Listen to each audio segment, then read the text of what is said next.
If you're getting ready to study abroad, one of the first important things you need to figure out is your housing. So, Prithvish, how can people book and find housing and apartments in America? So the first thing that I would like to tell is you will always find property dealers near your university. So try to reach out to them. You can reach out to your seniors and you will find out about localities where most of the students live. So it's always better to live in localities where you are surrounded by other students, because in India, what we had was hostels mostly. And there you are surrounded by students, which helps you connect better to them. But here, that's not the case, right? So here, what I would suggest is, yeah, get in touch with your seniors, try to find out localities, and those localities will help you get better contacts with people, and that will make your living, I would say, much, much better than going to some random locality where you are surrounded by other families. Definitely. Students can definitely utilize Facebook groups and WhatsApp groups for the universities to find these Yeah. options, to find roommates. Some great websites as well are like apartment.com or Zillow to find places for rent. But yeah, trust your seniors and reach out to the people who are there to get the best suggestions. One more thing that I would like to add to this is that what we did was we created Google Sheets. So everyone had the edit access and we just listed out different preferences, like would you like to have people who prefer vegetarian food versus non-vegetarian food, because that's a big thing for some people. Mhm. Then would you like to have a single room versus a shared room? So those are the things which helped us, find better people with whom we can connect better on a personal level. You also mentioned about our interests and all of that. So that helped us start talking to other people. So obviously, if we have a list of 150 people, you're not going to talk to all of them. But then if you see five people who have similar interests as yours, those will be the first five people that you will talk to. And that's Mhm. how I think we all found roommates whom we can vibe well with. Yeah, definitely. Just as you shortlist your colleges, you can shortlist your roommates. Yeah, exactly. A big mistake students can make is with their luggage. So, Prithvish, what are some important packing tips for luggage and suitcases as students prepare to go abroad? The most important thing that I would say is get ample amount of food, because in the start it will be tough for you to getting accustomed to the American food style. And also because you are new here, you won't be spending much time on cooking because you are still getting familiar with the environment around you. So in that case, obviously we have snacks and all of that. So that helps us. Secondly, I would say by the time you come here, it will be August, which is moderate temperature, but then towards the winters, you will have to have jackets and all of that. So what I would suggest is get a thin jacket or one of the thick jackets, but then proper winter apparel should be bought from here rather than carrying it from India. So rather than carrying that, you can just carry more clothes or some daily items like extra combs, nail cutters, extra pair of glasses, and all of that. Definitely. The beautiful thing is, pretty much everything you can get in America, and a lot of things, especially electronics, you can get cheaper here. So Yeah. don't feel like you have to pack everything you need in the suitcase because a lot of it you can get here, no worries. Yeah, right. Electronics, I would suggest to get from here, like headphones, hard drives, and all of that. Better to get from here rather than carrying it from India. Definitely. My friends, in this video, we're talking all about the things you need to prepare well to start off success as you're preparing and landing in America for your study abroad journey. My friends, welcome to Chine Coaching. I'm Rob, and at Chine Coaching, we're all about helping you to thrive and succeed in your cross-cultural journey. In this video, Prithvish is sharing his tips as you guys are preparing to come to America in this next month to arrive well and what to do those first few weeks to set yourself up for a great foundation. Prithvish, please go ahead and introduce yourself, buddy. Hello, everyone. My name is Prithvish Doshi. I'm studying Masters in Computer Science at NC State University. I'm originally from Vadodara, Gujarat in India. One of the things that I would like to say as we are discussing this is the preparation for coming to US, or rather your journey to US, starts in your home country, because there is a lot of things that you have to make sure when you are back in your home country, so that once you come here, you are able to start your journey well. Definitely. And we've got lots of great topics to cover in this video. And then every topic we're covering, we actually have separate videos and playlists on the channel you can check out to go deeper in these things as well. So this is just a great, helpful, generic outline of those important priorities.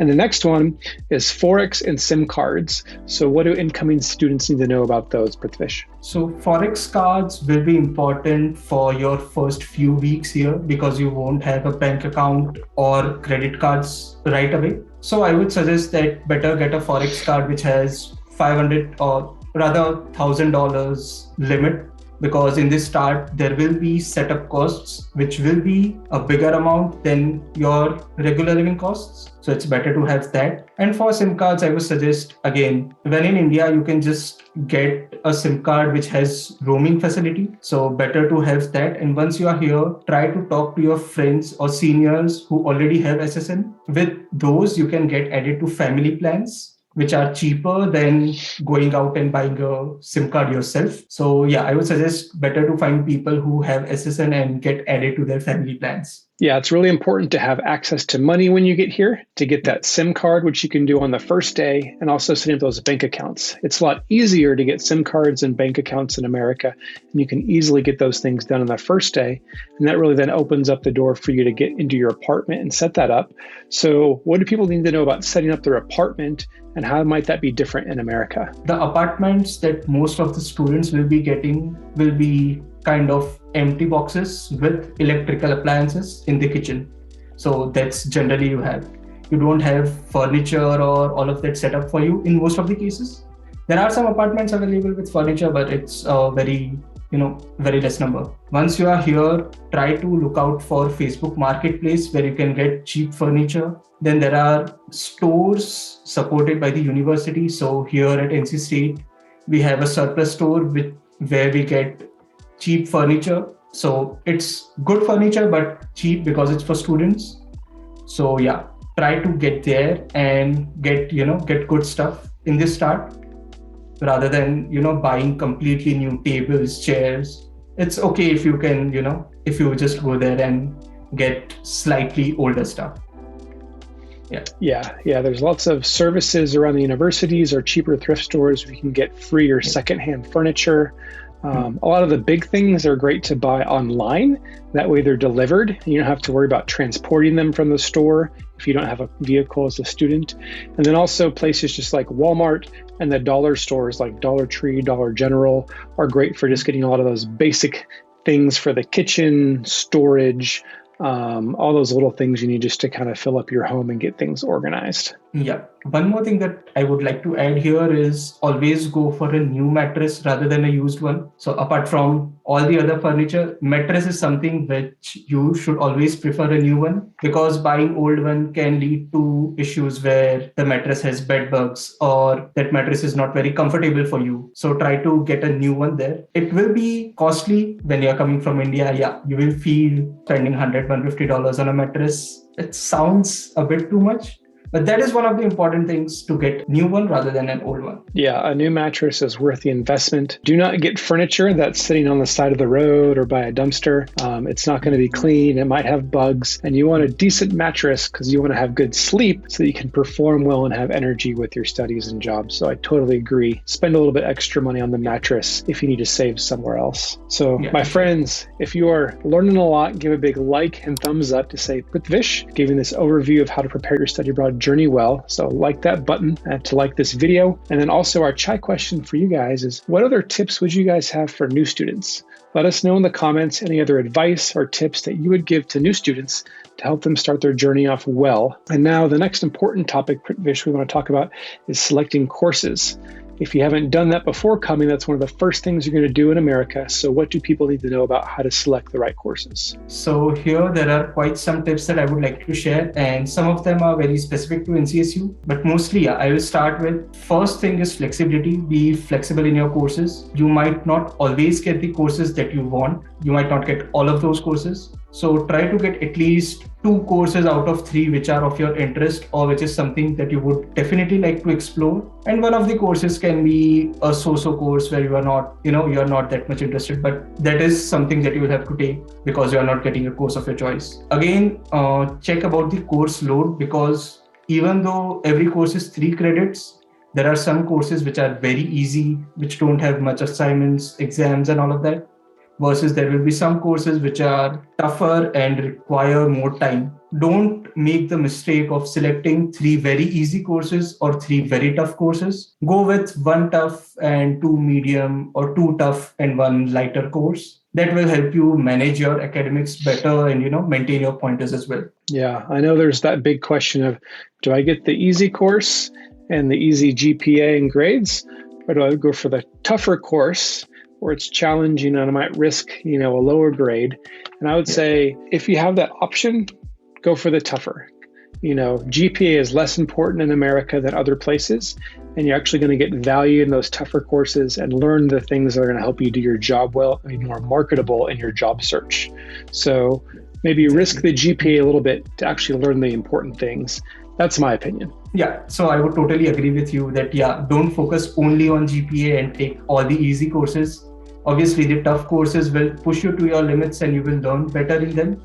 So it's I would say it's necessary to at least have 1 tough course where you are actually, learning a lot more than you would in any other course. Mm-hmm. Yeah, I totally agree to that. And Prithvish, another thing that's on the mind of students when they land in America is getting those part-time jobs, those on-campus jobs. So what advice can you give on that?